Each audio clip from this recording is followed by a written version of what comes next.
So my word today is a curator. And when you think about a curator, you might think of a super pristine museum like this with white walls. Maybe it's an exhibit of a single artist.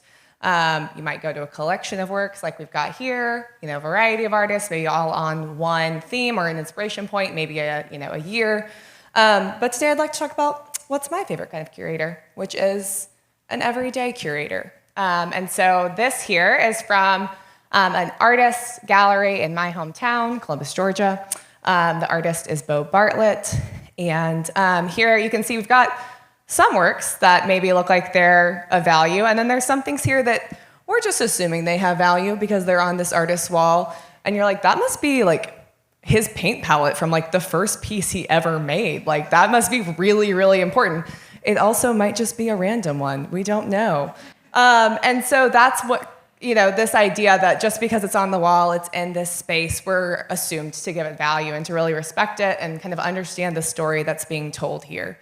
And that is, kind of what we can do in our own everyday lives, really show respect to these items, even though they mean nothing, like the random things I have hung on my wall if you've ever been to my apartment.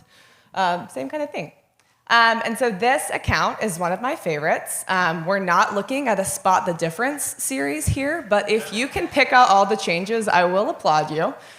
This is one of my favorite accounts. It's Coco Elected. She calls herself a hoarder. I'd call her a collector or a curator.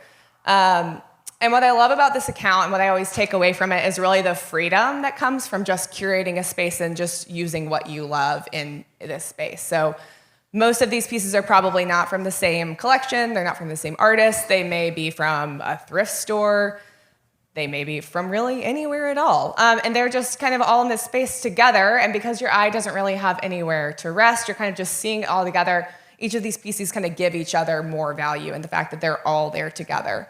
And so from the outside, it might look like a hoarder. I'm sure she gets some Instagram comments from people who say you need to clean up. Like that is too much for me. In the world of minimalists and Joanna Gaines, this might not be their flavor.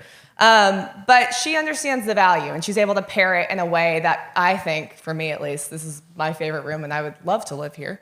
Kind of gives each of them more space and more space to hold value and to kind of be in there together and in that space and work all together collaboratively. And I think there are a lot of things in life that are meant to be collected this way. And I think one of the main ones is ideas. And I think that so often, at least in my own world, it's really easy to hold on to one thing and feel like that's the space it's supposed to go and that's who I am and it's got to stay where it is. But here, this space really changes over time. It stays malleable. Things fluctuate and maybe they go to a different space. Maybe she decides this doesn't serve me anymore and gets rid of it. And that is kind of the beauty of collection. I think another aspect here that always speaks to me is just this idea of collecting is never really a finished product. This room will probably change 100 more times. Also, I pulled these 3 pictures from the last year. So it is literally always changing and always growing, and I'm sure that space will never actually be complete. But if all we do is kind of take in new things and never let anything go, that is what most people would call a hoarder. And so this quote is from one of my favorite authors. You'll see him in here a few times. Hoarders collect indiscriminately, artists collect discriminately. And so it's really that understanding that the collector here understands the value and understands where it needs to go and why they're holding on to it and lets go of the things that no longer serve them. I try to do the same thing. If you follow me on Facebook, you might see that I have 5 stars on Facebook Marketplace. Please go follow me and purchase my vintage home goods. Things that no longer serve you, you can get rid of them, and it's okay. And you don't have to hold on to them forever because otherwise you would be a hoarder. And that is not the way that we want to hold on to really anything in life, whether it's ideas or whatever it may be.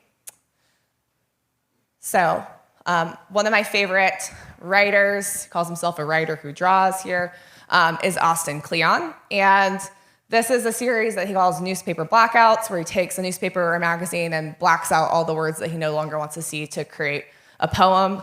I have the one on the left. In my apartment, it's called The Titanic. So these pieces, he actually has a TED Talk going on about these, essentially going through how he started creating these and then got a lot of feedback. Your ideas actually aren't new. There's a lot of people who have done this before, and we're saying, you're copying.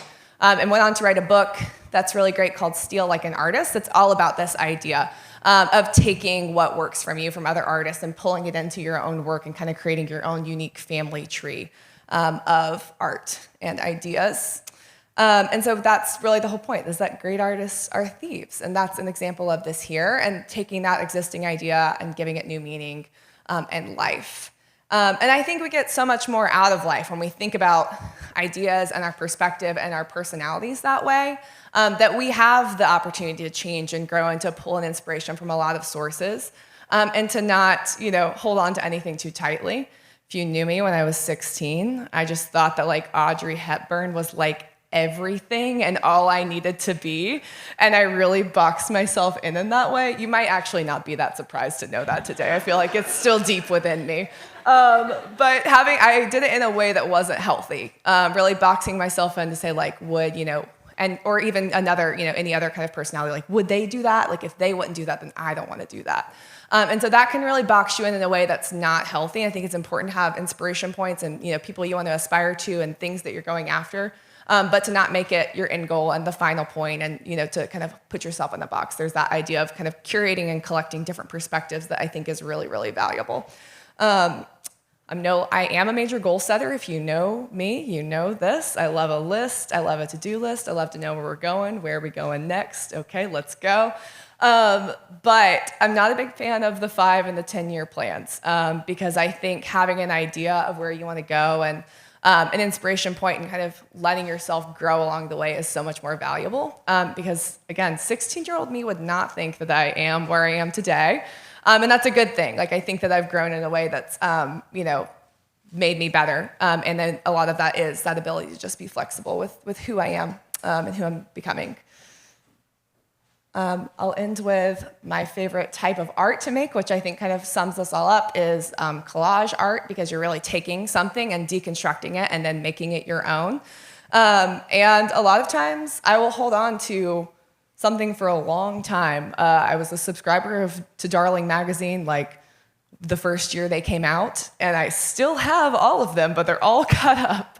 And I've held on to them for a long time, and there's a lot of pieces that I started with, I tried to make something with, wasn't happy, threw it back in the box. And then over time, honestly, recently in the last year, have found a way to make them into something that I really love and have found a space for my home. This was a boat in the water. It is no longer that. And so chopping it up, making your own, taking it apart, finding the way that it works for you, realizing that just because you're not having that spark of creativity now doesn't mean you never will, but it's also okay if it's time to throw it in the trash. I love throwing things away. That is also a part of this. And so I think that kind of, this last piece that I'll leave you in is just this idea of it wasn't for me. And so we've got, this piece that we've created, and maybe the materials were for me at this time. And so that is just this idea of being okay with it's not for me anymore, or it's not for me at this time. So this is, again, from Austin Kleon. It's a phrase he uses when asked, did you love the movie? And he doesn't want to offend someone. He just says, it wasn't for me. Instead of saying, it was the worst, or I gave it 1 star. And so I think adding at the time is a really important modification here, especially for me. It's just, it wasn't for me at the time, because something that you would have never done 5 years ago, you might do in 10 years. Also, if you know me, I love John Mulaney. And he had a whole bit a few years ago about how he would say, we're never going to have kids. And they would say, never. And he'd say, I don't know. And now he has a baby. So times change, people. And so just not having those really definitive phrases in your life of never or always, to really just let yourself remain flexible and malleable, to kind of give yourself the grace. And I think also give other people the grace to change. It's really, really important that we let people become the best version of themselves, even if it's not who we think it was in the beginning. So give yourself the grace and the flexibility to, hold on to ideas, to reassess them, to find the way they fit for you, to curate ways of thinking, to collect and grow every day. I have lived in my last apartment for 3-4 years. It was never done. I've realized nowhere I ever live will ever be done because it's always a growing and finished product, collecting and changing. And so I think if you're always adding to your collection, the work will never be finished. Thank you.